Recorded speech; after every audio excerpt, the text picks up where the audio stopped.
Ek groet jou in die wonderlike naam van Jesus Christus. Welkom by lesing 3 in ons reeks van die vrug van die Gees hier by Ligpunt. Ek recap net vinnig. In die eerste lesing het ons gaan fokus op die Heilige Gees as die bron van die vrug van die Gees. Baie beklemtoon ons is nie die boom waaraan dit hang, maar die Heilige Gees is die bron, so die vrug van die Gees is uit die Heilige Gees uit. Dit is nie uit ons nie, ons dra dit net. Vanuit dit het ons toe in lesing 2 gaan fokus op ons as die boom, hoe kan ons dit versorg, hoe word dit gesnoei en hoe kan dit uitbrei om beter vrug te dra. So in hierdie derde lesing dan, gaan ons kyk na die verskillende manifestasies of die belewennisse of hoe die werking van hierdie vrug in ons lewens plaasvind. Wat gebeur rondom dit? Dit is vir my moeilik om daar 'n spesifieke woord te kies.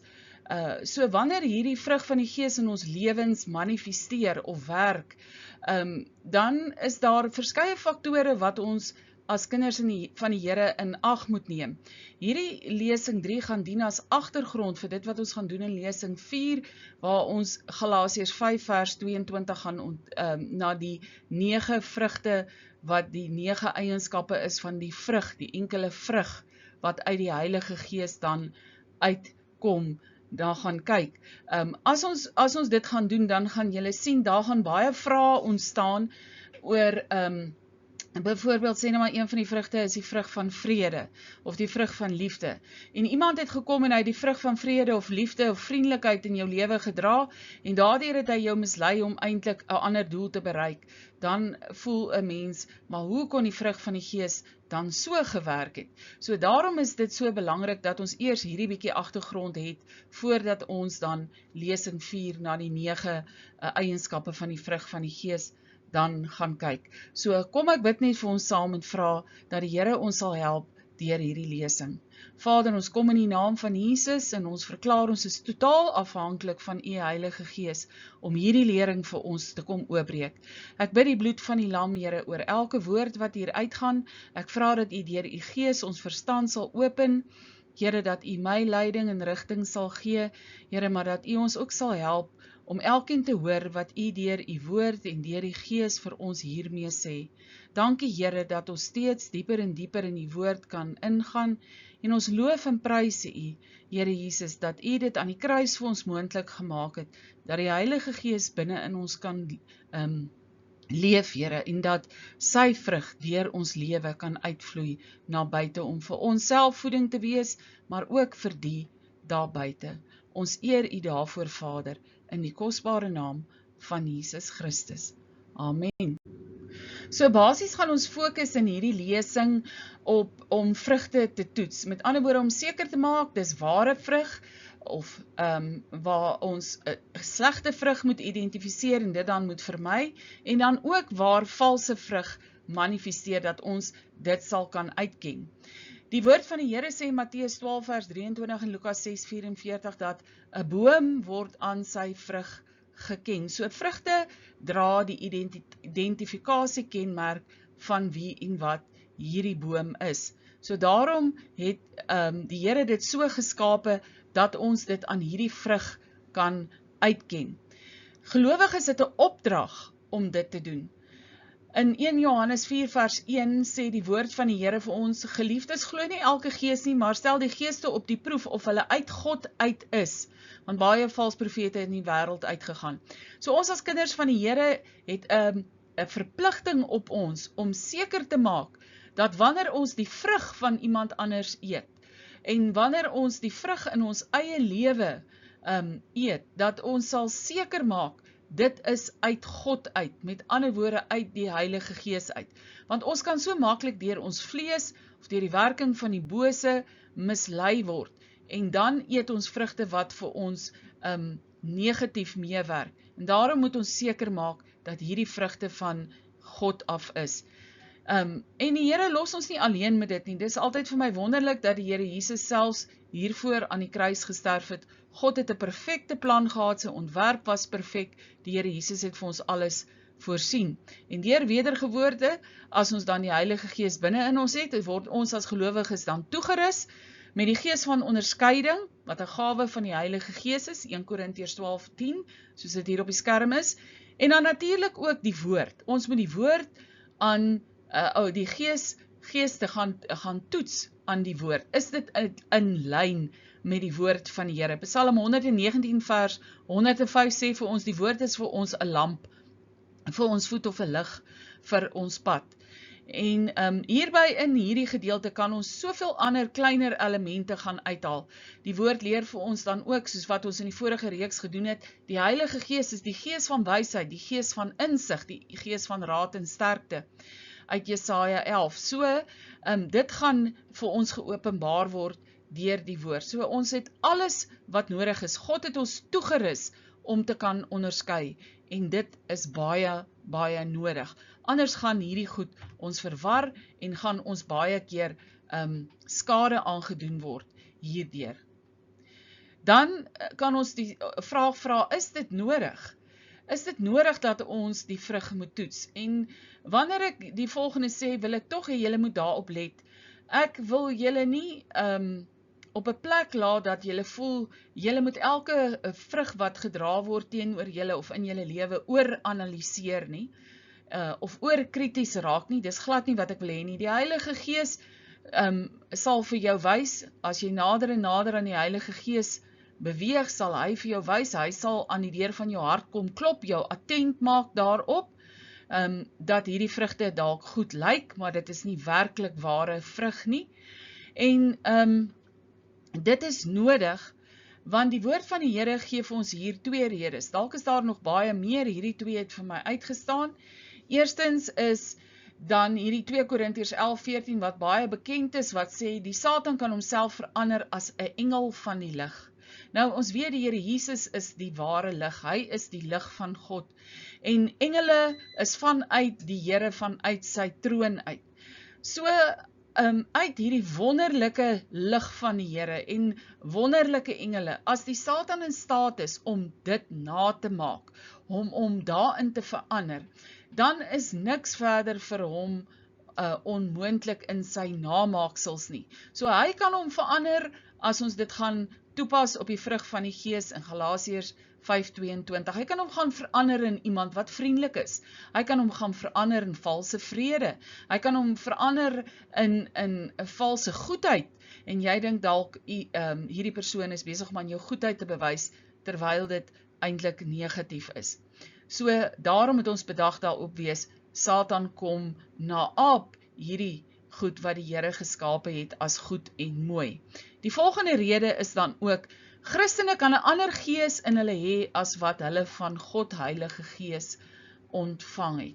Dis so belangrik. 2 Korintiërs 11 vers 4 sê vir ons die volgende, want as iemand kom en 'n ander Jesus verkondig as wat ons verkondig het, of as julle 'n ander gees ontvang het as wat julle ontvang het, en dan gaan hy met die res daaraan, ons moet eintlik hierdie hele stukkie, terwille van spasie, kan dit nie alles aanhaal nie, en jy moet eintlik hierdie hele hoofstuk gaan lees in 2 Korintiërs 11, maar wat vir my hier van belang is dat die woord van die Here dan sê, ons kan 'n ander gees ontvang as dit in ons hê, as dit wat van die Here kom. Met ander woorde, al is jy wedergebore, al woon die Heilige Gees deur wedergeboorte en doping met die Heilige Gees binne in jou, gaan jy 'n pad van heiligmaking stap. So jy kan nog steeds 'n gees van onrustigheid in jou hê, in plaas van vrede. Jy kan 'n gees van ongeduld hê, in plaas van 'n gees van lankmoedigheid. En net om 'n paar voorbeelde te noem. So daarom is dit belangrik, dat ons as die kinders van die Here hierdie geeste sal toets, want alle geeste is nie van die Here nie. Kan natuurlik ook baie erger wees as dit, waar mense nie wedergebore is nie, of waar hulle doelbewus die verkeerde gees in hulle het. Ek gebruik net hierdie 2 voorbeelde terwille van illustrasie. So ons gaan dan na 3 tipe vrugte kyk, 3 tipe manifestasies van die vrug van die Gees. Die eerste een is die belangrikste een, dit is die ware vrugte. En julle weet, iemand het een keer 'n storie vertel van hoe hulle die Kanadese polisie opgelei het om valse geldnote te herken in die ou dae. Nou, hulle het nie gegaan en hulle in detail laat leer hoe lyk die vervalste geld nie. Nee, hulle het hulle baie tyd laat spandeer met die ware note, met dit wat eg is, sodat hulle dit so goed geken het, dat die oomblik as hulle dan in kontak gekom het met die valse note, het hulle dit dadelik uitgeken. En ons moet dieselfde doen. Ons moet nie fokus op die negatiewe nie, ons moet fokus op die ware vrugte. Ons moet fokus daarop om werklik waar vrug te dra. En hierdie kenmerke van die ware vrugte, wat ons nou gaan doen, is nie net van toepassing waar ons moet evalueer of onderskei, liewer is 'n beter woord, wanneer vrugte teenoor ons gedra word nie. Maar ons kan ook ons eie vrug daaraan toets. Partykeer dink ons doen goed, maar dalk is ons bedoelings nie so suiwer nie. So, die ware vrugte, nommer 1, is vir my die belangrikste. So, die eerste kenmerk van ware vrugte, dit is natuurlike karaktereienskappe van die Heilige Gees soos geopenbaar in Galasiërs 5 vers 22. Dit moet teenwoordig wees. En hier kan ons eintlik stop met die lesing. So, as jy voel iemand dra 'n vrug van vrede teen jou, en dit voel vir jou, hierdie persoon het bybedoelings, gaan toets of hierdie persoon werklik waar die karaktereienskappe van die Heilige Gees in sy lewe openbaar, want daar is mos nou nie net een eienskap nie, die 9 eienskappe funksioneer saam. Die volgende punt wat dan baie belangrik is dat die Heilige Gees moet die bron van die vrug wees. En hier voeg ons by, God die ontwerper en Jesus die toegang. Ons kry baie keer dat byvoorbeeld, ek het die voorbeeld in die klas genoem, met respek teen die baie bekende Mahatma Gandhi, hy het die vrug van vrede gedra, deurdat hy hierdie passive resistance beweging begin het, en hy was natuurlik 'n Hindoe, en nie 'n wedergebore kind van die Here nie, sover ek weet, en hy dra dan nou die vrug van vrede. So nou kan ons onsself dan vra, hoe is dit moontlik, want dit is dan een van die vrug van die Heilige Gees, en ons moet onthou, dat God is die skepper van die mens, en God het die mens so geskape, in sy sielsarea, met ander woorde, nie in die gees waar wedergeboorte plaasgevind het nie, in sy sielsarea, dat hy die kapasiteit het om hierdie karaktereienskappe van die Heilige Gees uit te leef, sou daar wedergeboorte binne in hom plaasvind. So daarom is dit vanuit God se ontwerp vir alle mense moontlik om dit te kan doen. Maar om werklik waar te evalueer en te vra, is dit van die Heilige Gees, is dit ware vrugte?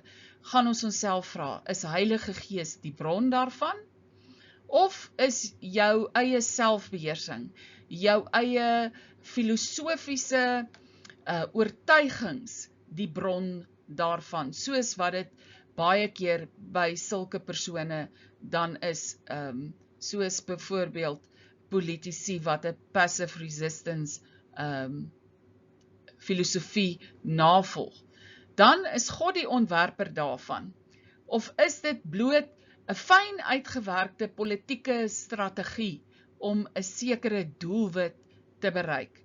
En dan natuurlik is Jesus die toegang. Met ander woorde, het daar wedergeboorte in jou lewe plaasgevind, het Jesus dit vir jou moontlik gemaak, omdat jy ingeënt is in die ware wingerdstok om hierdie vrugte dan te kon dra. Ek gebruik bloot hierdie voorbeeld van Gandhi, omdat hy so 'n bekende internasionale figuur is, as dit by die onderwerp van vrede kom. Dan, die tweede punt wat vir my dan ook baie belangrik is dit het altyd 'n goddelike karakter. Iemand het gesê, dit is natuurlik bo natuurlik. Met ander woorde, hierdie goddelike element kan jy nie daaruit verwyder nie. Jy gaan 'n bewustheid hê, dat dit net deur die Here moontlik gemaak is, dat jy hierdie vrug dra. Want onthou, ek het vir julle gesê in die vorige lesing, die boom word gesnoei, en wanneer dra 'n boom goeie vrug? Wanneer hy gesnoei is, en om gesnoei te word, is die moeilike omstandighede in jou lewe. So, dit gaan vir jou elke keer in die posisie sit, dat wanneer jy dan hierdie vrug dra, dit in 'n tyd sal wees, veral dan, wat vir jou uitdagend is, en hieruit gaan jy weet, dit was natuurlik bo natuurlik gewees. Dan die volgende punt, wat vir my ook belangrik is, waaraan jy die ware vrugte gaan herken is, dit vloei uit goddelike identiteit uit. Dit vloei nie uit jou eie identiteit uit nie. Dit vloei uit jou identiteit uit wat in die Here Jesus Christus is. Met ander woorde, nie uit jou sielsarea nie. In jou sielsarea is jou wil, jou denke en jou emosies. In jou geesmens is die plek waar wedergeboorte plaasvind en waar jy onder die werking van die Heilige Gees funksioneer, van daar af vloei dit deur jou siel dan na buite toe. So hier in jou sielsarea is jou menslike vermoëns, dis jou menslike wil, dis jou menslike keuse. So hierdie ware vrugte van die Heilige Gees gaan nie vloei uit jou eie selfdissipline nie. Jy gaan 'n bewustheid hê, dit kom uit jou goddelike identiteit dat jy na die beeld van God geskape is. Jeremia 11 vers 16 wat hier op die skerm verskyn is vir my so verskriklike mooi skrif daar rondom. Die Here sê hier vir Israel, en dis eintlik 'n metafoor vir die volk van Israel. Hy sê hier, die Here het jou die naam gegee, dubbelpunt. Wat is hierdie naam? Groen olyfboom, skoon deur mooi gevormde vrugte. En dan gaan hy nou aan met die res. En hier kan ons vir onsself vra, as ons teruggaan na die tuin van Eden toe, na God se ontwerp. In die tuin van Eden gee die Here die opdrag aan die mens, aan Adam, om wat te benoem? Om die diereryk te benoem. So die mens, Adam, gee die diereryk name. Maar nêrens is dit aangeteken dat die mens ook vir die plante en dan spesifiek vir die vrugte name gee nie. En hierdie Jeremia 11:16 wys vir ons so mooi, die Here gee die name aan die vrugte.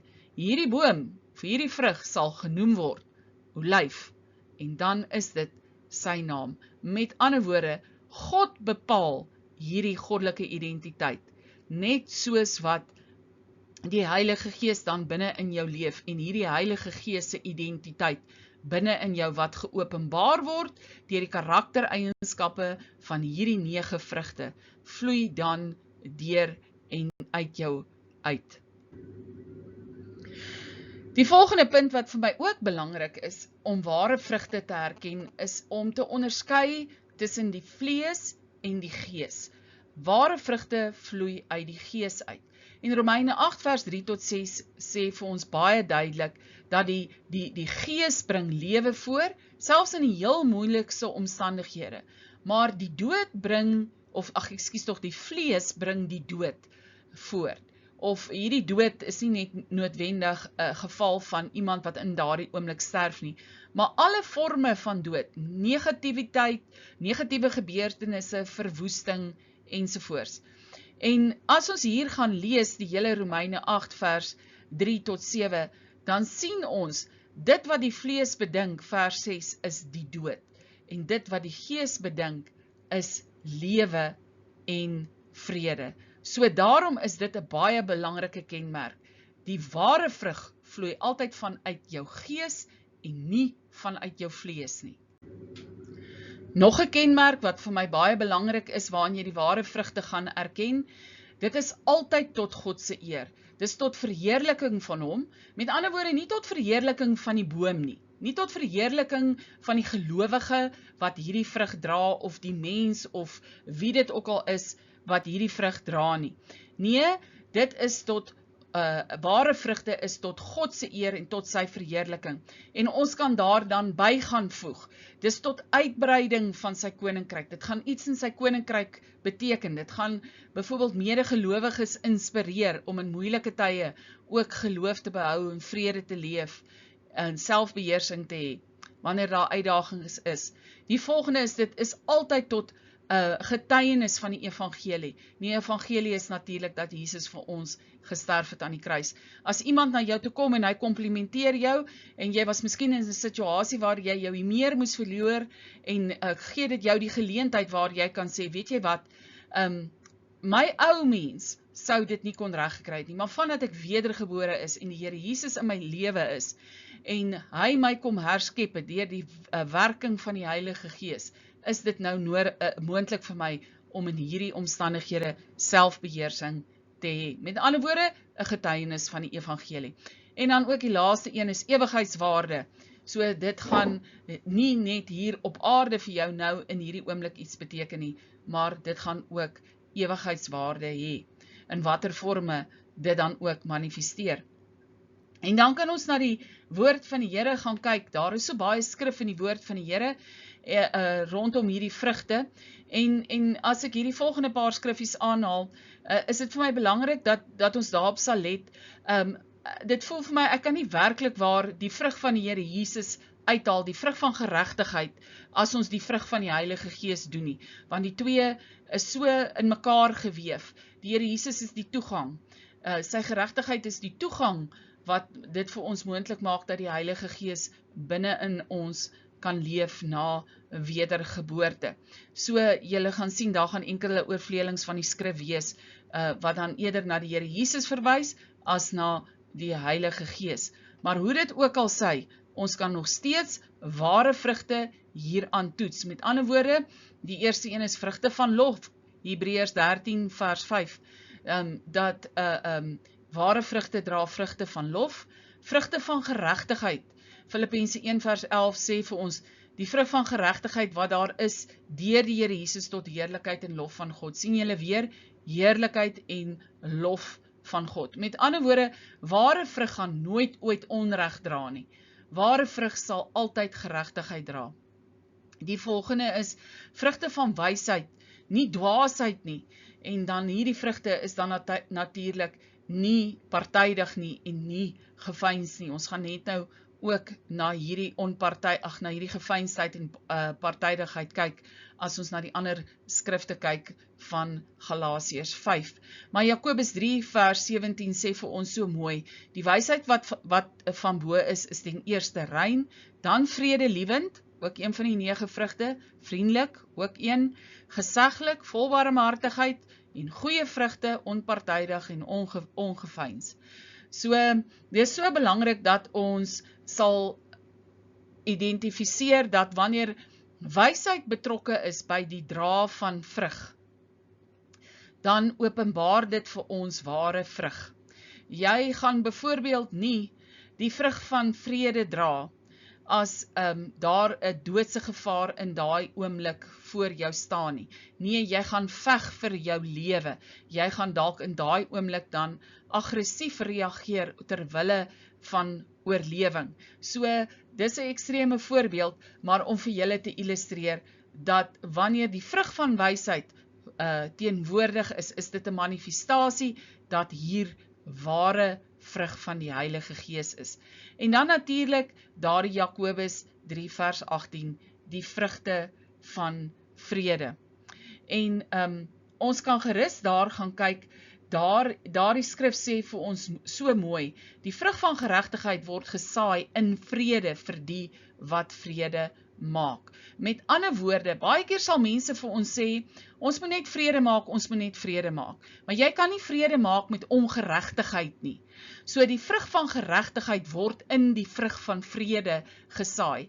So sien julle hier, julle gaan sien, as ons kom by die derde tipe manifestasie wat valse manifestasie is, of namaaksels, of verdraaiings, dan sal ons baie keer sien, iemand sal kom en hulle sal die woord van die Here verdraai, hulle sal die vrug van vrede kom verdraai en vir jou sê, ag, jy moet nou maar hierdie onreg wat aan jou gedoen is, aanvaar en jy moet nou nie beklei nie, wees nou maar tevrede en bly nou maar net stil. Maar hier sê hierdie skrif vir ons in Jakobus 3 vers 18 natuurlik, baie duidelik, dat die vrug van vrede loop saam met die vrug van geregtigheid. Jy kan nie vrede maak met ongeregtigheid nie. Die laaste kenmerk wat dan vir my ook uitstaan by ware vrugte is, jy gaan dit identifiseer, dit dra vrugte van genesing. En hierdie genesing is op alle vlakke in die lewe. Dit is nie net op die vlak van fisiese genesing van siektes of liggaamlike gebreke nie, maar ook emosioneel en ook geestelik. Met ander woorde, waar vrugte jou siek maak, waar vrugte jou afbreek, waar vrugte jou emosioneel skade aandoen, gaan dit nie ware vrugte wees nie. So, daar is nog vele meer as ons die woord van die Here gaan bestudeer. Hierdie was enkeles wat vir my uitgestaan het en ek hoop, dit gaan jou help om ware vrugte uit te ken en toe te pas in jou lewe wanneer dit manifesteer. So, die tweede manifestasie dan is wanneer vrugte sleg is, slegte vrugte. Met ander woorde, vrugte van die vlees, nie van die gees nie. So dit kan eers manifesteer as ware vrugte en dan kan dit ook manifesteer as slegte vrugte. Nou, slegte vrugte is eintlik maklik, want as vrugte sleg is dit sleg. Daar is nie eers misleiding nie, jy wonder nie. Sleg is sleg, né? Nou die dag het ek gery in my voertuig en ek het vir my so klein houertjie met blueberries gekoop. Ekskuus, ek is nou nie seker wat die Afrikaanse naam vir blueberries nie, maar in elk geval, en so in die ry het ek dit so geëet en in my mond gesit, jy weet amper soos jy popcorn eet, jy kyk nie eers af in die houer nie, jy sit net hulle so in jou mond, want jou oë is nou op die pad, en ek het heerlik geëet, ek is mal daaroor, en die volgende oomblik, omdat ek nou nie gekyk het na wat ek eet nie, my oë op die pad hou, toe is daar bederfde vruggie, 'n vrot vruggie tussen hulle almal. Ek het dit onmiddellik geproe, onmiddellik uit my mond uitgehaal, venster laat sak, by die venster uitgegooi. So, sonder enige twyfel weet ons, as iets sleg is, en dit is nie goeie vrug nie. Jy kan maar in 'n vrugteboord stap, jy kan maar 'n pakkie vrugte oopmaak, as vrugte sleg is dit sleg en jy kan dit nie gebruik nie. Nou, aangesien die egte of die ware vrugte uit die gees is, weet ons slegte vrugte is dan nou natuurlik net die teenoorgestelde, dis uit die vlees uit. Met ander woorde, dis nie uit die goddelike natuur uit nie, dis uit die mens se vleeslike natuur, né? Romeine 8 vers 5 sê vir ons so duidelik, want die wat vleeslik is, bedink vleeslike dinge, maar die wat geestelik is, geestelike dinge. So daar's 'n duidelike onderskeid hier, en Galasiërs 5 vers 17 openbaar vir ons hierdie stryd. Die vlees begeer altyd teen die gees, en die gees teen die vlees. So dis so stryd binne in ons, ook binne in ons as die kinders van die Here. En hierdie twee sê Galasiërs 5:17 vir ons baie duidelik, hulle staan teenoor mekaar. En hier is vir ons 'n sleutel, want ons gaan vir onsself vra, wat gaan ons dan nou doen, dat ons nie slegte vrugte dra nie? En dis eintlik baie maklik, jy kan nie doen wat jy wil nie, want hierdie laaste sinnetjie in Galasiërs 5 vers 17 sê, sodat julle nie kan doen wat julle wil nie. Ons gaan na 'n paar oplossings kyk aan die einde van punt 2, hoe dra ons nie slegte vrugte nie. Die volgende waaraan ons die slegte vrugte uitken, is natuurlik dan, dit identifiseer nie met Jesus Christus nie, né? Dit identifiseer met sonde. Die tweede punt wat ook belangrik is die ware vrugte is 'n getuienis van redding, geregtigheid en verhouding met die Heilige Gees. Waar slegte vrugte is 'n getuienis van verhouding met die vervalle vlees. Met ander woorde, nie wedergeboorte in die Here Jesus nie. En hier moet ons nou mooi oplet, want let wel, 'n kind van die Here kan ook op 'n plek wees waar ons nog in die vleeslike element is. En 1 Korintiërs 1 vers 30 verduidelik het vir ons baie mooi dat die Here Jesus aan die kruis het vir ons geword. Nie net verlossing, geregtigheid en redding nie, maar ook heiligmaking, né? Ek het dit nou nie op die skerm nie, maar jy kan dit self gaan lees. En dan is hierdie skrif in Romeine 6 vers 22 so belangrik. Dit sê, maar nou dat julle vrygemaak is van die sonde en diensbaar geword het aan God, het julle vrug tot heiligmaking en uiteindelik die ewige lewe. So ons moet hierdie vrug van heiligmaking dra. Hierdie vrug wat wys dat ons besig is om die vlees te kruisig en dat ons nie meer in die ou mens leef nie, maar dat ons in die geesmens leef waar wedergeboorte saak gemaak het. Hoe gebeur dit dan? En weet julle, as ons gaan kyk hoe word wingerstok binne in 'n ander wingerstok ingeënt. Die beeld van ons is deur redding in die Here Jesus as die ware wingerstok ingeënt. Dan sal ons sien, as daardie takkie wat afgesny word, in hierdie goeie ou wingerstok ingeënt word, dan sal julle sien, daar is aan daai takkie wat ingeënt word, so 'n stukkie stam. Want daai stukkie stam is nodig sodat dit ingeplant kan word binne in hierdie oorspronklike wingerstok. So aan hierdie ou mens van ons is hierdie stukkie stam van die ou boom en dis ons stukkie vlees. En ons moet daai stukkie stam letterlik in lyn bring met dit waarin ons ingeënt is. Met ander woorde, met dit wat in ons gees gebeur het. Want daar lê nog ou vleeslike patrone in. So daarom is dit moontlik vir kinders van die Here om ook slegte vrugte te dra, ongelukkig, in hierdie pad van heiligmaking wat ons stap. Ons moet mooi onderskei, daar die prys vir ons sonde is betaal. Al het jy dalk nog 'n slegte vrug in jou lewe en jy sterf, gaan jy hemel toe. Want die prys vir die Here Jesus het die prys vir jou sonde betaal. Maar hier op aarde, in jou vlees, gaan jy die gevolge dra van dit wat jy gedoen het, wat buite die woord, die bepalings van die woord van die Here is. En dis daai stukkie wat ingeënt is in die ware wingerstok. So, die volgende wat vir my dan ook belangrik is hier om slegte vrugte uit te ken, is vlees reflekteer vrugte van die vlees. Ons kan dit nie ontken nie. Jy kan dit goed praat, jy kan ook redeneer daaroor, maar jou vlees gaan vrugte van die vlees reflekteer. Romeine 7 vers 14 tot 21, as ons die hele stukkie gaan lees, ek het net vers 18 hier beklemtoon, sê vir ons duidelik, in ons vlees woon niks wat goed is nie. En as ons hierdie stuk gaan lees in Romeine 7 vers 18 tot 21, dan sien ons hoe arme Paulus 'n stryd gevoer het met sy vlees. Die groote Paulus, hierdie Paulus wat gedoop was in die Heilige Gees en 'n diepe ontmoeting met die Here Jesus gehad het, wedergebore was.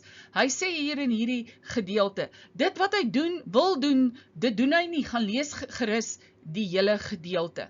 So dit is hierdie stukkie vlees wat altyd nog in ons pad is en ons moet 'n bewustheid daarvan hê dat ons as kinders van die Here het nog steeds daai stukkie menslikheid binne in ons en ons moet oppas dat dit nie slegte vrugte dra nie. Dan die volgende punt is dan in Romeine 6 vers 3 tot 13, jy kan dit volledig gaan lees, is dan, dis waarom die Here dan kom en hy sê, ons moet hierdie ou mens, hierdie ou vlees kruisig. Met ander woorde, jy moet kies om nie uit daai klein stukkie stokkie wat ingeplant is in die ware wingerstok in. Jy moet kies om nie uit dit uit te leef nie. Jy moet kies om dit te kruisig, sodat hierdie stokkie mettertyd letterlik geabsorbeer word binne in hierdie ware wingerstok, sodat hierdie wingerstok se identiteit en hierdie wingerstok se karakter, hierdie klein stukkie absoluut oorweldig en dan uit dit uit jy dan goeie vrug kan dra ooreenkomstig die wingerstok waarin jy ingeplant is. So, hoe herken ons dan? Wat is die kenmerke van hierdie vrot vrugte? So, ons kan dit sien. Jy kan dit nie miskyk nie. En soms wil ons dit wegpraat en ons wil redes vind en ons wil, we want to call wrong right, ons wil verskoning soek vir slegte vrugte wat gedra word, maar daar is geen regverdiging daarvoor nie. Almal het hulle gebrokenheid en die Here Jesus het vir ons gesterf daarvoor en ons moet daarvoor genesing kry waar ons slegte vrugte in ons lewe het. Baie keer sal ons sommer net sê, ons regverdig onsself, né? Ek sien in my eie lewe is ek baie keer daaraan skuldig. Jy dra slegte vrug, jy het elke keer meer verloor. En dan kom jy en dan sê jy, maar dit is daai ander persoon se skuld. Hy het jou so kwaad gemaak. Jy weet, ons blame shift, ons selfregverdig, dat jy die reg gehad het om vrot vrugte te dra. Maar ons kan nie daar gaan nie. So, wat is die kenmerke? Dit is verrot, Dit is sleg om van te eet, dit kan giftig wees, dit gee nie lewe of voeding nie, dit breek gesondheid af en dit maak siek of dood. So alles is negatief, né? Romeine 8 vers 6 sê vir ons wat die vlees bedink is die dood, maar wat die gees bedink is lewe en vrede. So hierdie slegte vrugte bedink net die dood. Dit het die gevolge van dood tot 'n gevolg. Iemand het een keer, 'n familielid van my het wartlemoen geëet, wat fout gehad het, en hy het dit nie agtergekom nie, hy het baie siek geword, hy het vir maande lank met sy maag gesukkel. So, slegte vrugte doen jou skade aan. Hoekom? Want dit is ooreenkomstig die karaktereienskappe van die Satan. Onthou julle, ek het vir julle gesê, Satan is net 'n naaper. So hy naap God se orde, hy kom mismaak, hy kom besoedel God se orde, né? En net soos wat God 'n orde het, dat die vrugte van die Gees openbaar, of die vrug van die Gees openbaar eienskappe van die Heilige Gees, die karaktereienskappe van die Heilige Gees, so kom die vrugte van die vlees, die verrotte vrugte, en dit openbaar die karaktereienskappe van die Satan. Johannes 10 vers 10 sê dit vir ons so mooi duidelik hier, dat die dief kom om te steel, te slag en te verwoes. Sien julle die verwoesting? Dis wat die Satan is. Hy kom, hy slag, hy steel, hy verwoes. Maar die Here Jesus het gekom, dat ons lewe en lewe in oorvloed kan hê. So is altyd hierdie kontras tussen die karakter van lewe van die Here Jesus en van die Heilige Gees teenoor die karakter van dood en verwoesting van die Satan. Die volgende punt wat dan nou vir my baie belangrik is, en ek kan nou amper seker die beste gebere vir laaste, is Galasiërs 5 vers 19 tot 21 lys vir ons hierdie vrugte van die vlees, hierdie slegte vrugte. As jy dan nou nog gewonder het en jy sê jy weet nie wat dit is nie, dan kan jy net Galasiërs 5 vers 19 tot 21 gaan lees. En dis in 'n absolute kontras met dit wat ons dan sien wat in Galasiërs 5 vers 22 voorkom. En ek het nou net terwille daarvan om dit vir julle te illustreer vir ons so 'n kolomaanbieding gemaak. En hierdie slegte vrugte wat dan nou alles hier gelys is in hierdie kolomme, kom dan nou al hierdie slegte vrugte kom dan nou uit Galasiërs 5 vers 19 tot 21 dan nou uit. En ons sien dit groepeer by mekaar. En hierdie groeperinge, wat hier die opskrifte is van die kolomme, sal ons sien dwars deur die woord van die Here, is dit slegte vrugte wat gedra word. Of dit nou was in Israel se lewe, of dit was in individue se lewe, dis slegte vrugte. En ons sien dit funksioneer gewoonlik onder seksuele immoraliteit. Dis so 'n versamelnaam vir die eerste groepering. Dan afgodsaanbidding, in Engels of in Afrikaans word dit ook die okkulte genoem, met ander woorde alles wat onnatuurlike, bonatuurlike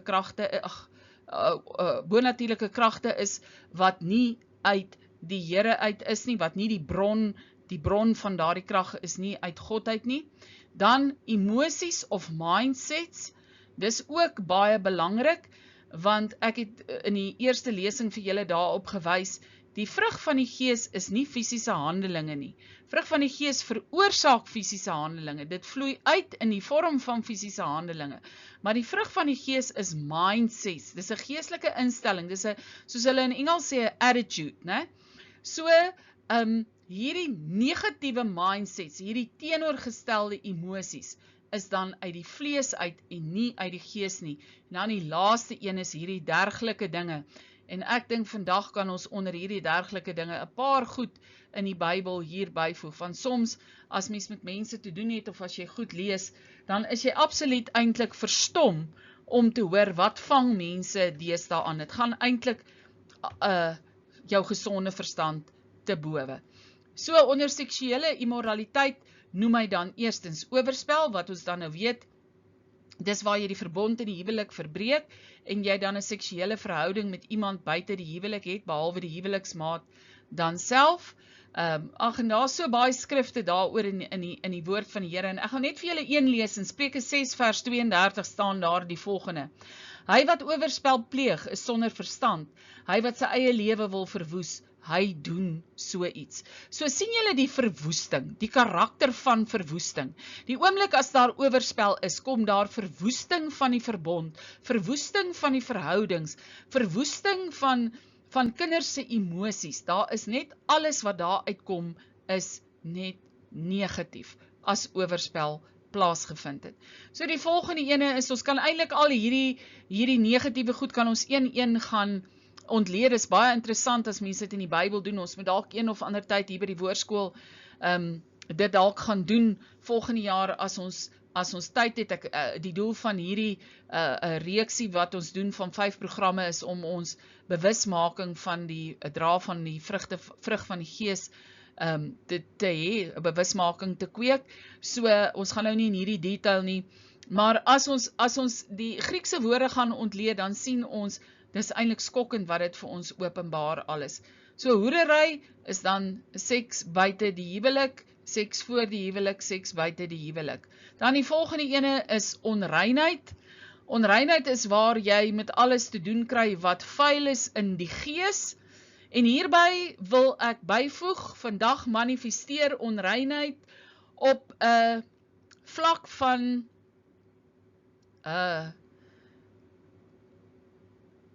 ek wil amper sê proporsies wat ons nog nooit voorheen gesien het nie, deur die media wat ons gebruik. En hiervan is pornografie seker die hoof een.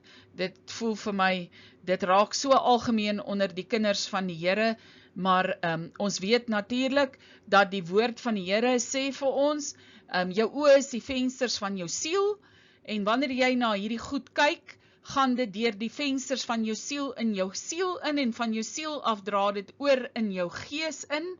Dit neem die afmetings aan, dat selfs in die kerkwêreld, deur die kinders van die Here, selfs deur mense wat in bediening is dit nou 'n verskoning, ons sukkel almal met pornografie. Dis 'n verslawing. Dis 'n verslawing. Ons moet bewus wees daarvan, dat die Here het ons die gees van selfbeheersing gegee, Galasiërs 5:22, so jy kan verslawing die hoof bied, en ons moet dit vermy om met goed in aanraking te kom wat onrein is. Daai geeste is onrein, en daai welis in perversiteit dra oor. Onreinheid, vele ander vorms waaraan ek ook kan dink, ek noem spesifiek pornografie, omdat dit iets is wat skrikwekkende proporsies afneem in die kerk vandag. En dit word al hoe meer algemeen aanvaarbaar gemaak. Dan die volgende ene is ongebondenheid. Ongebondenheid, as jy na die Griekse woord gaan kyk vir ongebondenheid, dan beteken dit without a license, met ander woorde sonder 'n lisensie. So vandag is daar soveel ongebondenheid in die lewe, waaronder saambleiery is een. Met ander woorde, dis sonder 'n lisensie. En jy kan dit goed praat soos jy wil, maar daar is skrif in die woord van die Here wat sê God het die owerhede sekere pligte gegee, en die owerhede moet jou trou. The government have to give you a license vir hierdie verbond waarin jy is. En jy kan maar dit gaan toets. Wanneer 2 mense net saam bly en iemand sterf in testaat sonder 'n testament, dan sal die regering kom en die staat sal sê, daardie persoon, sê nou maar dis die man wat oorlede is, sy erflating sal nie na die vrou toe gaan saam met wie hy gebly het nie. Al het hulle nou miskien 'n oulike geestelike seremonietjie gedoen, iemand het eendag gesê, ag hulle beloof voor hulle pastoor en net so geestelike seremonietjie, maar hulle het nie stukkies papier nodig van die regering nie. Dis baie spiritueel, maar dis nie in lyn met die woord nie, dis ongebondenheid, en uit dit uit sal jy dan sien, in so 'n situasie sal die regering dan kom, en hulle gaan nie wonder aan wie om dan daai erflating te gee nie, hulle gaan dit dan aan daardie persoon, daardie man se ouers gee, want die staat ag dit dan die mense aan wie hy gebind was, deur die vlees. So, ongebondenheid beteken without a license. Ons glo nie, ons het enigstens aanspreeklikheid of verantwoordelikheid nodig vir enige iets nie. Ons sien dit ook baie manifesteer in die ou klomp, ou kindertjies wat deesdae veral in die SASSA-sisteem in Suid-Afrika gebore word. Ongebondenheid, jy vat glad nie verantwoordelikheid vir jou dade nie. Afgodsaanbidding ken ons almal, afgodery, towery, alles wat in die okkulte betrokke is. Afgodery kan dan in verskillende areas van jou lewe wees. Ek gaan nie in detail daar ingaan nie. En dan al die emosies, vyandskap, twis, jaloesie, toornigheid, naaiwer, tweedrag, afguns, partyskap, afguns. Vyandskap, jy kry partykeer mense, hulle beklei net met almal. Ons het 'n vriend gehad wat 'n aanhaling gehad het. Hy het gesê, as jy hier op die plase bly en jy het 'n probleem met jou een buurman, dan is dit dalk jou buurman wat die fout het.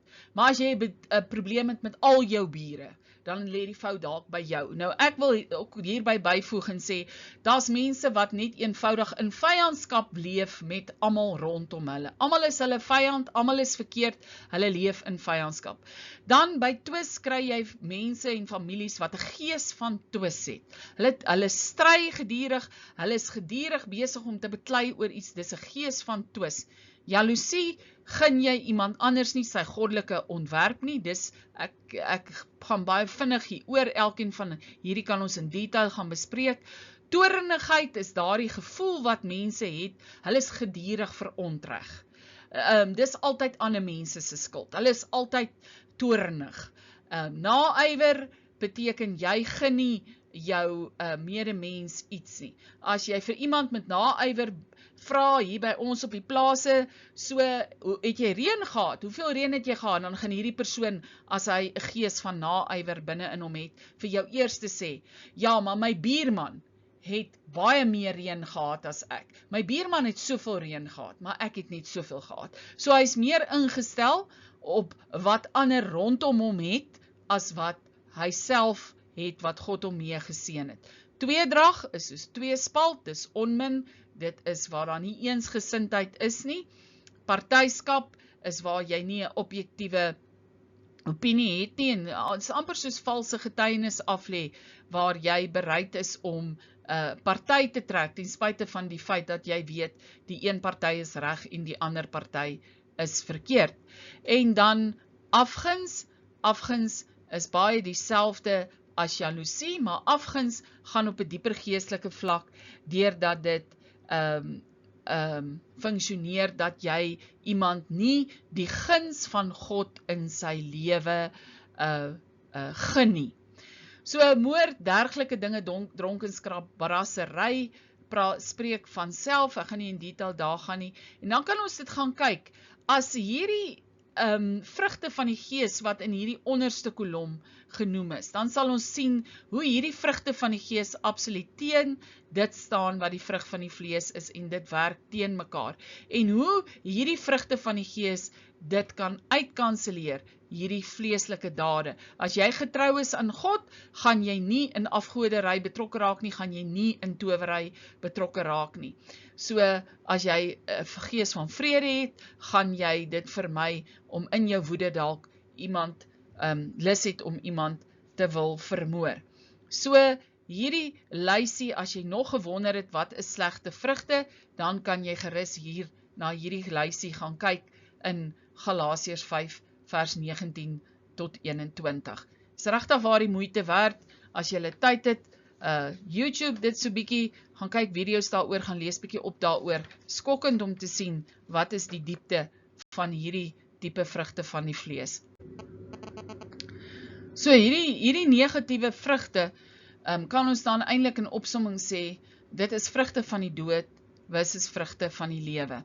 Romeine 6:21 wat sê, wat 'n vrug dan het julle toe gehad van die dinge waaroor julle nou skaam, met ander woorde jou ou verlede, toe jy nog nie 'n kind van die Here was nie, teenoor daar waar jy nou is, waar jy wedergebore is. En hierdie vrugte, sê die woord dan Romeine 6:21, want die einde daarvan, daai ou optrede, as jy nie by die Here uitgekom het nie, die einde daarvan is dan altyd sien ons die dood. En dan kan ons vir onsself vra, Wat doen ons as kinders van die Here dan om hierdie slegte vrugte in ons lewens te vermy? So, die eerste is natuurlik wat dan baie belangrik is dat jy sal weet dat jy jou wil moet onderwerp aan die Here. Sonder dat jy jou wil onderwerp aan die Here, gaan jy nie goeie vrugte kan dra nie, en gaan jy bly terug default na jou gees toe. Galasiërs 5 vers 17 sê, want die vlees begeer teenoor die gees. Hulle staan teenoor mekaar, sodat jy nie kan doen wat jy wil nie. Met ander woorde, jy moet doen wat die Here wil, nie wat jy wil nie. Jy wil, ons as gebroke mense wil die vlees, God wil die gees. En weet julle, Rigters 21 vers 25 is die laaste skrif in Rigters, is vir my regtig waar 'n skrif wat my altyd roer. Ek het in een van my werksopdragte oor Rigters, as mens die hele boek van Rigters gaan lees wat strek oor 'n periode van meer as 400 jaar, dan sien ons aan die einde van Rigters, dan sê hulle daar was geen koning in daardie dae in Israel nie. En in die volk het elkeen het gedoen wat reg was in sy eie oë. En ons weet natuurlik, as ons na Rigters gaan kyk, lees gerus die laaste 3 hoofstukke van Rigters, dan sal julle sien wat se afskuwelike, vreeslike goed het in Israel gebeur. Soveel so, dat hulle op 'n vlak afgedaal het, waar een van die stamme van Israel byna verwoes is. So as deur 'n burgeroorlog, nie deur vyande van buite nie, maar deur 'n burgeroorlog. So dit is die eerste en die baie belangrike ding. Ons moet ons wil onderwerp aan die Here. Hoe onderwerp jy jou wil aan die Here? Natuurlik weet ons dan, die woord van die Here sê, dat ons eie ek moet kruisig. Jy moet jou eie wil moet jy kruisig. So, jy moet jou vlees, met ander woorde, afsterf.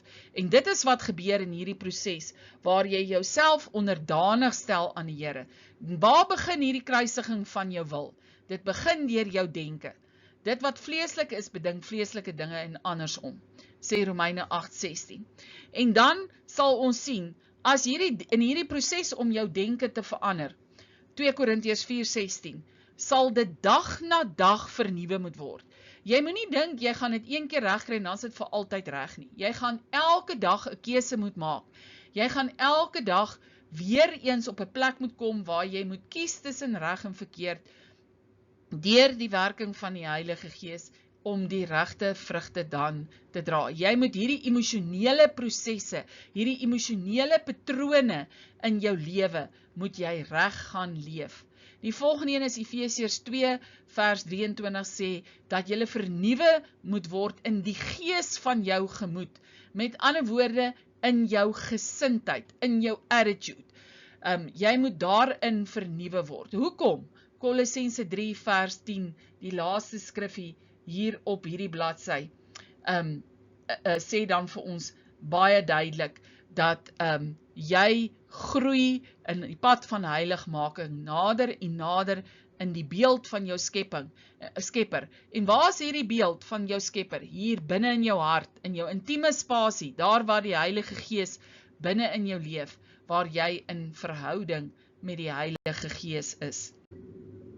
Die laaste punt dan, onder hoe gaan jy dit vermy? Wat is die oplossing om nie slegte vrugte te dra nie? As jy hulle nou herken het, aan dit wat ek vir jou genoem het, dan eindig ons hierdie gedeeltetjie van die slegte vrugte, deurdat jy gaan wandel in die gees, dan gaan jy nie in die begeerlikhede van die vlees val nie. Met ander woorde, jy gaan jou vlees oefen, deurdat jy wandel in die gees. Hoe meer jy dit doen, die eerste keer wat jy 2 keer dink voordat jy jou meer verloor, was dit dalk moeilik. Maar die volgende keer is dit bietjie makliker, dan vat dit jou bietjie langer. Jy verloor dalk nog steeds jou meer, jy verloor jou selfbeheersing, maar dit vat jou daarom so bietjie langer. Maar hoe meer jy daarin wandel, hoe meer gaan jy dit reg kry. Volgens Galasiërs 5 vers 16. Ek het in die klas die storieetjie vertel vir hulle baie jare terug, het was ek 'n staatsanklaer gewees en nadat ek regtig gaan swat het ek begin werk in 'n kantoor wat redelik groot was. Ons was 'n klomp staatsanklaers en die eerste paar weke, so 2-3 weke, het hulle jou saam met 'n ander staatsanklaer laat loop elke dag, so laat jy nou kan sien wat hulle doen en hoe doen hulle hierdie. En ons het al hierdie boekekennis in ons koppe gehad en ek het my verstom aan die manier hoe hierdie aanklaers gepraat het met mekaar as hulle nou hierdie klagstate bespreek het waarmee hulle nou die hofverrigtinge gaan mee aankla. En dan was dit vir my verstommend hoe hulle die artikels gebruik. Dan sou hulle byvoorbeeld gesê het, nee, ons doen 'n artikel 10, ons gaan 'n artikel 128 doen. Nee, kom ons doen eerder 'n artikel 565. En ek het my boeglam geskrik na die eerste dag. Ek het gedink, ek gaan nooit hierdie taal regkry nie. Ek gaan nooit al hierdie nommers van hierdie artikels onthou nie. Maar eers toe ek daarin wandel, toe ek dit elke dag begin doen, kon ek dit onthou. Na 'n paar maande het ek net soos die ander outomaties daardie taal gepraat. En dit is hoe dit werk, dat ons nie slegte vrugte dra nie. Jy moet bewus wees, dis sleg, en dan gaan jy na 'n plek beweeg, waar jy elke keer soos hulle in Engels sê, you come into the opposite spirit, van dit wat vrot is, van dit wat slegte vrugte is. Jy kom in die teenoorgestelde gees, en as jy aanhou daarin, dan oefen jy jouself naderhand daarin. Mag die Here gee, dat dit vir ons ook so sal wees, want julle weet, die woord van die Here sê vir ons, daar is 'n verskil tussen salvation en intimacy, né? Daar is 'n verskil tussen redding en intimiteit. Ja, prys die Here, ons is gered, alle eer aan die Here Jesus, hy het ons toegang gegee om in 'n posisie van geregtigheid te kom voor Vader, sodat ons met hom in 'n verhouding kan wees, sodat die Heilige Gees binne in ons kan leef. Maar daarna moet ons ook intimacy hê. En hierdie intimacy is verhouding met die Heilige Gees. En uit dit gaan vrugte vloei. So ons moet bewus wees dat ons na hierdie plek toe beweeg. As jy vanuit die plek van intimacy beweeg, gaan dit vir jou makliker wees om ware vrug te dra, want die Heilige Gees gaan sommer net uit jou uitvloei. Terwyl, as jy op 'n plek is, waar jy net die heeltyd gefokus is, jy's gered en daar het jy gestop, jy het nie verder geestelik gegroei nie, jy het nie in 'n verhouding gekom met die Heilige Gees nie, kan jy die risiko loop om soos die Fariseërs in godsdienst te verval, en te sê, dis genoeg dat jy die God van die Ou Testament het, God van Abraham en Isak en Jakob, soos hulle geredeneer het, en hulle het op die ou en dan, terwyl hulle hierdie goed wat sogenaamd reg was, gedoen het, het hulle eintlik baie geestelike skade gedoen. So dan kom ons dan nou by die derde soort vrug. Die eerste een was maklik, dis regheid, dis die ware vrug.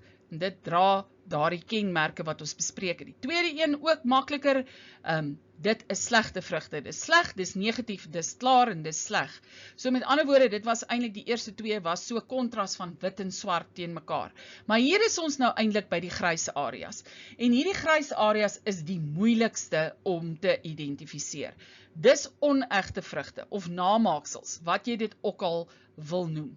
Nou die probleem met hierdie tipe van vrugte is, dit kan reg lyk.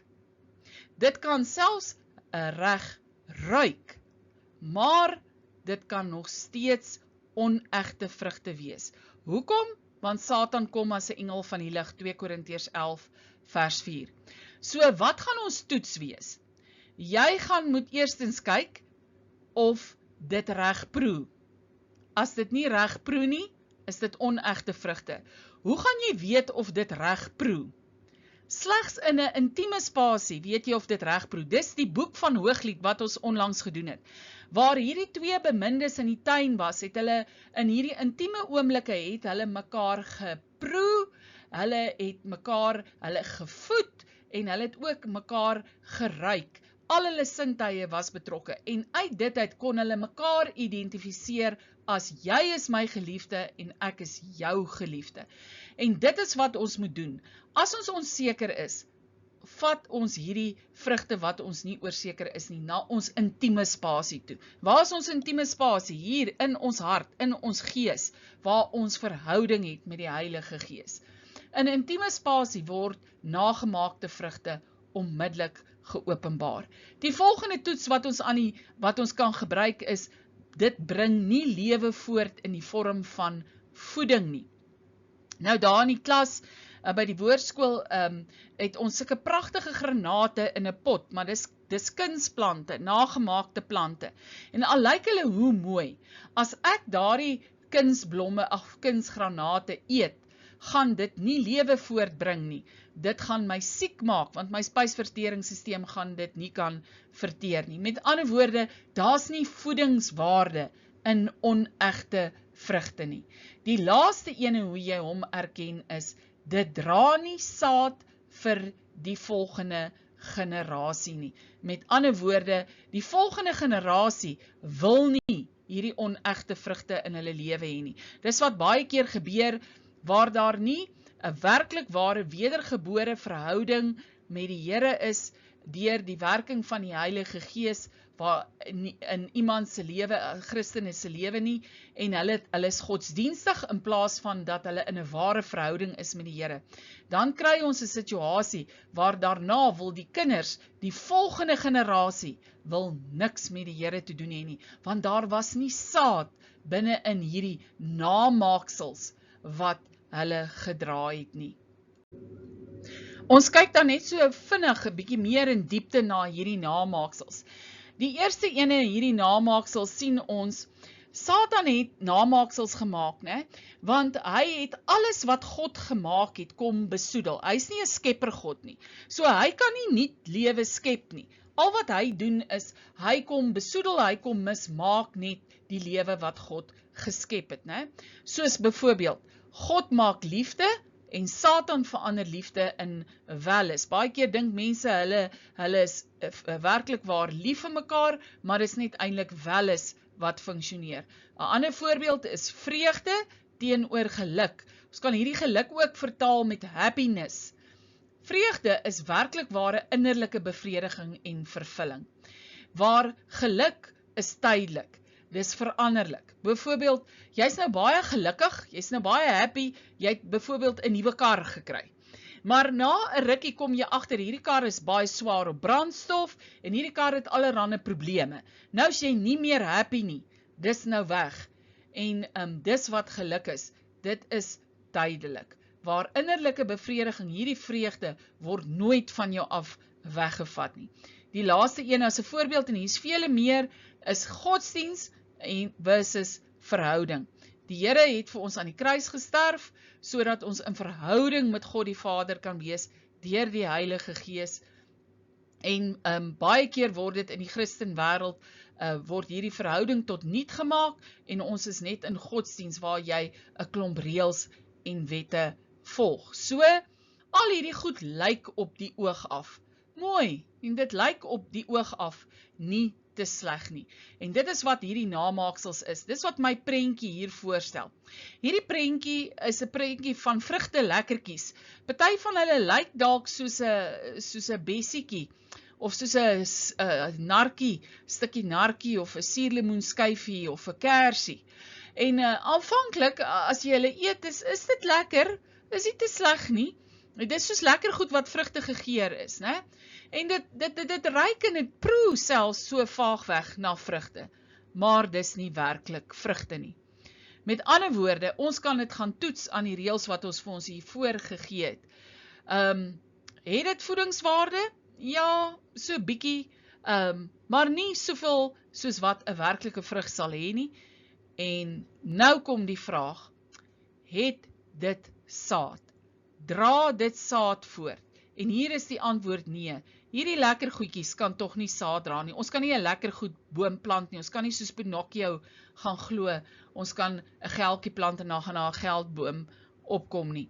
So hierdie namaaksels dra nie saad vir die volgende generasie nie. Jy kan gaan toets daarin. Is dit wat jy hier beleef werklik waar van die Here? Sal iemand, as hulle hierdie vrug van jou eet, so geïnspireerd wees, dat hulle dit in die volgende generasie ook wil doen? Die volgende een is valsvrug. En valsvrug is glad nie vrugte nie. Dis nie eetbaar nie. Dis soos my ornamentele vrugtetjies daar in die klas. Dis van plastiek gemaak, dit lyk soos druiwe, maar dit ruik glad nie soos druiwe nie, dit proe nie soos druiwe nie, dit het nie voedingswaarde nie, dit dra nie saad nie, dit is bloot eenvoudig ornamenteel. Nou, die toets hiervoor is die Hooglied toets, die Hooglied les wat ons geleer het. Vat valsvrug in intimiteit. Vra of daardie persoon wat valsvrug dra, is hy intiem met die Heilige Gees? Het hy 'n diep intieme verhouding met die Heilige Gees? Want julle sien in ons eie lewe, soms dra ons valsvrug onbewus. Want valsvrug kan doelbewus of onbewus gedra word. As dit deur iemand gedra word wat nie 'n kind van die Here is nie, hopelik nie deur die kinders van die Here nie, hulle dra met opset valsvrug, hulle sal byvoorbeeld maak of hulle in vrede kom, of hulle vriendelik met jou is, maar eintlik wil hulle net gou-gou jou handsak steel. Dan is dit nou valsvrug van vriendelikheid, né? Of vrede. Maar hoe dit nou ook al sy. So hier gaan ons, dis makliker om te erken. Maar as ons dan nou gaan kyk na ons as die kinders van die Here, dan kan ons sê, as ons hierdie valsvrugte van ons na die Heilige Gees toe vat, in ons intieme spasie, gaan hy ons in liefde vermaan en vir ons 'n gees van berou gee. Onthou, die Satan gee hy kom kla ons aan. Openbaring 12 vers 10 en 11. Hy kom soos 'n aanklaer teen die kinders van die Here, né? So jy het altyd, as die Satan met jou besig is, het jy 'n gevoel van skuldgevoelens, condemnation, selfveroordeling. Maar wanneer die Heilige Gees kom en die Heilige Gees wys jou daarop dat jy iets verkeerd doen of dat jy dalk valsvrug dra, dan gaan dit 'n gees wees van sagte berou. Hy gaan jou oortuig in liefde dat dit wat jy doen buite die wil van God is. En hierdie liefdesverhouding gebeur natuurlik, soos wat ons in Hooglied gesien het, in die tuin van intieme spasie, né? En ons kan hierby gaan byvoeg, hoe gebeur dit dan? Hoe gebeur dit dan dat mense valsvrug dra? Die eerste en die primêre rede is natuurlik omdat mense nie in die ware wingerdstok Johannes 15 vers 1 ingeplant is nie. Jy gaan nie uit jou eie uit vrug gaan dra as jy nie wedergebore is nie. Die volgende een is, God wil geestelike vrug hê, nie godsdienstige blare nie. Daarom is 'n ontmoeting met Jesus nodig en 'n verhouding met die Heilige Gees as persoon. Anders gaan jy net godsdienstige blare dra in plaas van verhoudingsvrugte.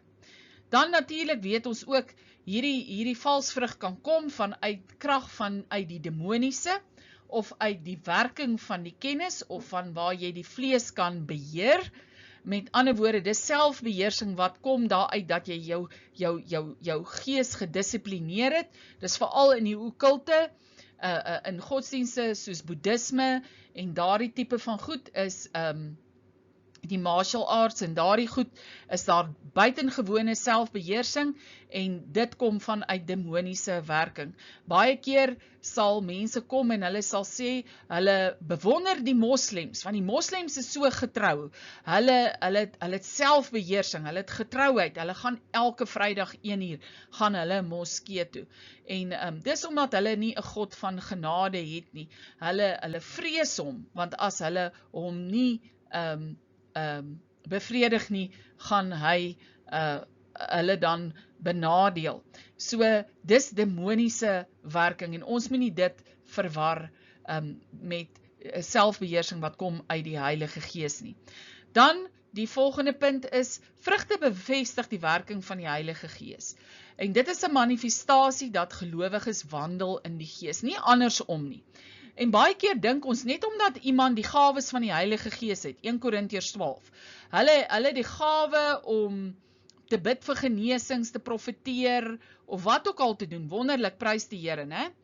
Dan het ons baie keer, maak ons 'n aanname dat daardie persone sal ook die regte vrugte van die Gees dra. So as hulle dan met jou vriendelik is, as hulle dan goedheid aan jou betoon, dan neem jy vanselfsprekend aan dat dit dan reg is, dat dit van die Heilige Gees is. Wat dit die meeste van die kere gaan wees. maar nie ongelukkig nie altyd nie. Want ons weet natuurlik, die gawes van die Gees is tot ons voordeel. Ons word daardeur bedien. Dis bediening van die gemeente. Maar die vrugte van die Gees is andersom. Dis baie keer tot ons nadeel.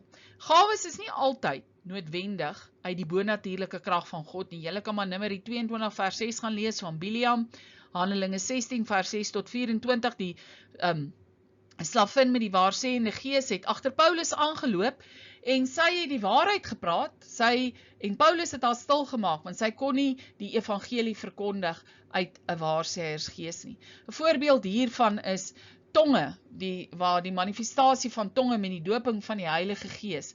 Tonge is 'n manifestasie van die krag van die Gees binne in iemand, terwyl vrugte die manifestasie is van 'n intieme verhouding met die Heilige Gees. So soms funksioneer daardie krag van die Heilige Gees oor ons ten spyte van ons menslike swakheid. Jy worstel dalk nog met jou selfbeheersing in 'n sekere area. Ek het dit vir hulle in die klas genoem, baie jare terug, 'n baie hartseer getuienis geluister van 'n jongman wat getuig het. Daar het mense by hulle kom bedien in hulle dorp, waar hulle woonagtig was. Hy was nog 'n kind, hulle het by hulle oorgeslaap, hierdie man wat bedien het, hy het die evangelie verkondig, hy het selfs vir mense gebid en hulle die hande opgelê, en in die nag as hy by hulle geslaap het en almal geslaap het, het hierdie man uit sy kamer uit opgestaan en dan na hierdie seentjie se kamer toe geloop en hom verkrag en gesodomiseer.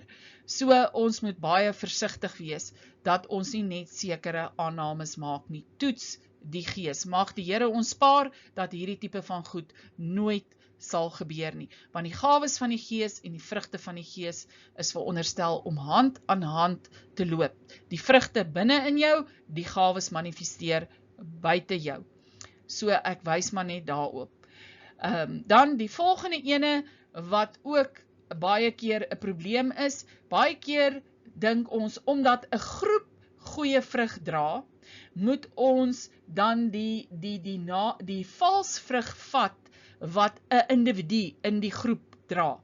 Baie keer kom daar byvoorbeeld 'n groep bedien, almal van hulle dra fantastiese mooi vrug van die Here, fantastiese bediening, wat ook al, en dan staan dalk een individu, en hierdie individu dra dalk nie goeie vrug nie.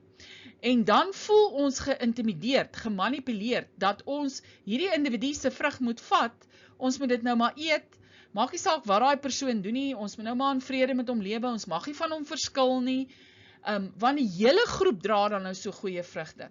En dis wat Lukas 6 vers 44 vir ons sê, elke boom word aan sy vrug geken, aan sy eie vrugte.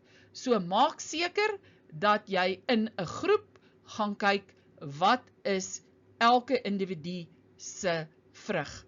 En dat ons nie net van selfsprekend sal aanneem, baie keer is dit die leier van 'n groep dra dalk fantastiese vrug, maar daar's dalk van sy spanlede wat uit plek uit is, en dan voel ons geïntimideerd, en ons voel, ons moet nou maar net hierdie vrug aanvaar as ware vrugte. So weer eens, gaan toets.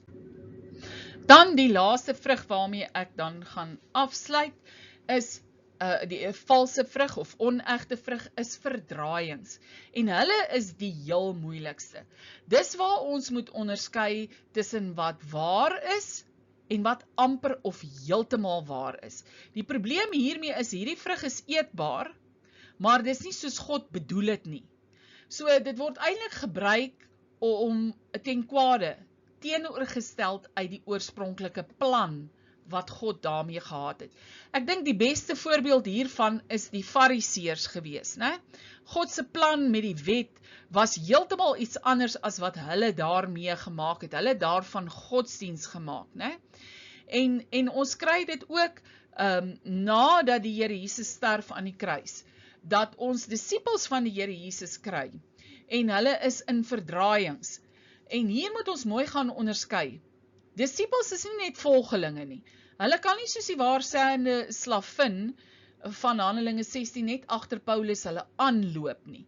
Nee, jy moet 'n ware leerling wees. lewenslang van die Here Jesus. Jy moet bereid wees om te leer en jy moet bereid wees om te doen wat die Here Jesus doen. Nou klink dit dalk vir julle, nee, hierdie kan nie moontlik wees nie, dat kinders van die Here sulke goed kan doen nie. Maar Galasiërs 5 vers 1 sê vir ons baie duidelik, staan dan vas in die vryheid waarmee Christus ons vrygemaak het, en laat julle nie weer onder die juk van diensbaarheid bring nie. So wat hier gebeur vir die Galasiërs, is die volgende. 1 Timoteus 6 vers 1 sê toch vir ons baie duidelik, ons het na wedergeboorte het ons 'n juk van diensbaarheid aan die Here, maar ons is diensbaar vir die Here uit ons liefdesverhouding met hom. Ons is nie diensbaar uit hierdie wet soos die Fariseërs dit gedoen het nie. En daarom kom die Here Jesus en hy gee vir ons die maatstaf. Hy sê in Matteus 11 vers 30, sy juk is sag en sy las is lig. So, wanneer iemand besig is met vrugte wat verdraai is, dan lê hulle 'n juk op jou, wat hard is, dit skaaf en dit skuur en dit swaar, dit verdruk jou. En dan is dit nie die juk van Jesus Christus nie. Nee, hulle het dan die woord van die Here, bepalings van die woord van die Here gevat, hulle dit gaan verdraai, en nou manipuleer hulle jou emosioneel daarmee. Hierdie skrif in Amos 6 vers 12 sê vir ons die volgende, kan perde draf op rotse of kan 'n mens met osse daarop ploe? Met ander woorde, hierdie ontwerp is nie reg nie, dat julle die reg in gif verander het en die vrug van geregtigheid in wilde als. Met ander woorde, mense kan kom en die vrug van geregtigheid, dat Jesus ons gered het, kan hulle verander in bitterheid. Hulle kan ons manipuleer en ons laat skuldig voel, omdat ons kinders van die Here is, en sekere goed verdraai, waarmee hulle ons dan manipuleer, om sekere goed te doen. En dit is amper soos hierdie prentjie hier op die skerm, van Sneeuwwitjie en die heks. Hierdie appel was presies soos God dit aan die boom ontwerp het. Hierdie appel het, as ons dit moes getoets het hierdie appel saad gedra, hierdie appel het voedingswaarde gedra, hierdie appel gaan lewe gee as jy nie gif daarin sit nie. Maar nou kom die heks en sy sit gif daarin, sy verdraai die ontwerp van die appel, dat dit nou die dood voortbring in plaas van die lewe. En dit is ook namaakselvrugte. Namaakselvrugte sal jy sien, is baie algemeen in die kerk, onder Christene, daar's baie keer verdraaiings van die toepassing van die woord van die Here, om mense te manipuleer, om sekere goed te doen. Ek sluit dan hierdie derde lesing van ons af, met hierdie skrif, wat die Here vir my gegee het, toe ek gevra het, Here, hoe maak ek hierdie lesing klaar? En hoekom is dit nodig dat ons hierdie vrug gaan toets, wat ons dra, die vrug van die Heilige Gees? Onthou julle in die eerste lesing het ek vir julle gesê, dat dit wat jy dra, gaan jy eerste eet, en daarna gaan jy ander gee, om daarvan te eet. Met ander woorde, jy gaan moet rekenskap gee, van dit wat jy eet, en dit wat jy ander gee om te eet. En 2 Korintiërs 5 vers 10 sê vir ons, want elkeen van ons sal voor die regterstoel van Christus verskyn, sodat elkeen kan ontvang wat hy deur die liggaam verrig het. En red wel, hierdie is die regterstoel van Christus, dis nie die wittroon oordeel van Vader God nie. Vader God se wittroon oordeel in Openbaring is net of jy die seun van God aangeneem het of nie. Met ander woorde, jou naam is in die boek van die lewe geskryf as jy Jesus aangeneem het. Maar hier is die regterstoel van Christus. Hier gaan die Here Jesus, jy gaan voor hom rekenskap gee van dit wat jy gedoen het in die vlees, in daai stukkie stokkie van jou, wat binne in hom ingeplant is, want hy is die ware wingerdstok. Met ander woorde, hy gaan vir jou rekenskap vra, van wat het jy gedoen, met dit wat binne in hom ingeplant is, want dit was deel van hom, en daarom gaan jy rekenskap gee aan Jesus Christus. En moet ons nie naïef wees nie, moet ons nie verander vals vrugte gee, om te eet nie, verdraaide vrugte nie, moet ons nie vrotvrugte dra nie, moet ons dit nie self eet nie, want elkeen vir ons gaan rekenskap aan Jesus Christus daarvoor gee. En uit hierdie skrifte wat ek vir julle vandag aangehaal het in Matteus en in Lukas, die boom word aan sy vrug geken, en die skrif in 1 Korintiërs, ons het 'n plig, ons moet gaan toets en seker maak, is dit ware vrugte. Maar prys die Here, ons het die leiding van die Heilige Gees en ons het die rigtingwysing van die woord, die lamp vir ons pad. Mag die Here dit vir ons openbaar, waar daar ware vrugte is, waar daar slegte vrugte is en waar daar onegte vrugte is, in die naam van Jesus.